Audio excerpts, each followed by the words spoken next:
Indian fabric chintz dominated the Western interiors and fashion until the French stole the secret production process from us.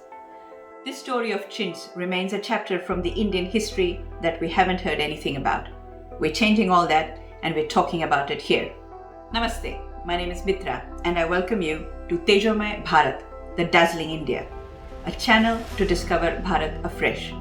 My commitment to you is that you'll leave here with facts, resources and information that gives you a new view to look at our grand civilization. If you enjoy the content, make sure you leave us a comment below, hit that subscribe button and share it with at least one other person. Now on our Crafty Wednesdays, in this series, we are talking about chintz, and the guidance for this series comes from Malvika, who is the brains behind the popular Instagram handle Indian Craft Hunt. There she tells stories of the beautiful traditional handicrafts hidden in every nook and corner of Bharat. So make sure you go and follow her on Instagram if you aren't already. In the previous episodes, we've seen the complex production process that made chintz so luxurious and desirable. We looked at how the demand for chintz influenced trade and how the French Catholic priest Father Jouy stole the secret production process in 1742. If you've missed the previous episodes, I'll add a link in the description. So what really happened after the French stole our secret? Well, that's how the European textile industry got a leg up. In 1759, the ban against chintz was lifted, but by then, the French and the English mills had already worked out a process to produce chintz on their own. Europeans, at first, produced reproductions of the Indian design and later added original patterns. A well-known make was the toile de Jouy, which was manufactured in Jouy, France between 1700s and 1843. Now, on the back of this success, the Lancashire textile mills became the very engine driving the English Industrial Revolution. The Lancashire textile boom could never have taken hold without the protection of high tariff walls against the world's great textile workshop in India. Indian hand weavers, whose quality was extremely high and the wages extremely low, had been the center of world production for centuries.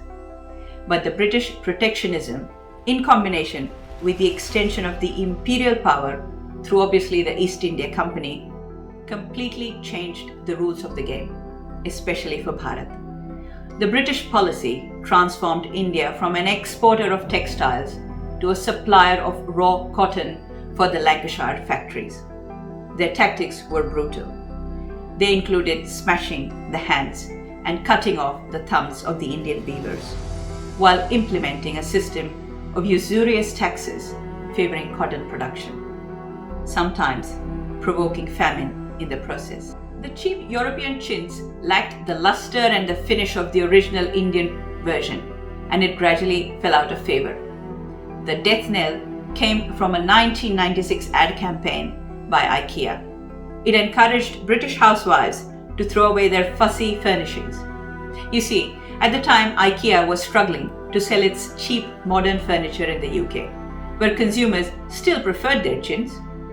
In order to succeed in the UK, designer Naresh Ramchandani felt that IKEA had to convert the UK's sense of what homely really is. To get the IKEA style adopted, they had to put it right at the center of the British taste and push out the old version of the British taste. So Ramchandani pitched his preposterous idea to IKEA. In his own words, Ramchandani says, "It was a proper piece of propaganda, total propaganda. Our strategy was to change the British taste over the next 5 years.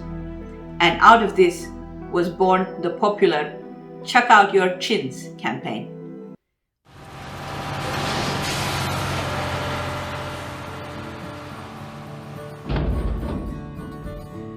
Chuck out that chintz, come on, do it today. Rise off that pelmet and throw it away. Those sofas are girly, too silly, too twirly. That flowery bed, it just does you no credit. We're battling hard and we've come a long way. in choices and status, in jobs and in pay. But that flowery trimmage is harming our image, so chuck out that chintz today.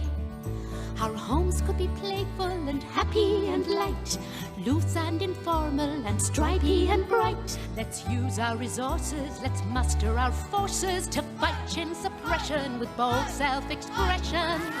We're battling hard and we've come a long way, in choices and status, in jobs and in pay. So don't let that doily just go and spoil everything. Chuck out that chintz! Yes, chuck out that chintz! Let's chuck out that chintz today! Barely 3 decades later, clearly the propaganda has been widely successful and the results are for all of us to see. IKEA has turned our worlds into bland blacks, whites and shades of grey that lack any color, pattern, texture or variety, let alone the actual production skills that we saw at the beginning.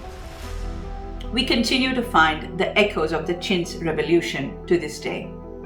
Fashion houses such as Mulberry and Gucci draw abundant inspiration from these colorful designs in their 2080 autumn collection. This systematic destruction of the Indian handloom industry by the British is cruel to say the least. However, India still is home to some of the finest craftspeople in the world. Find them, support them by buying handmade and local Indian goods. Thank you for listening to this unheard story of the Indian fabric that once changed the world. If you've derived value from this research, make sure you subscribe to this channel, leave a comment below, and share it with at least one other person. Because this is our story in our own voice. Let's own it, wear it, be unapologetic.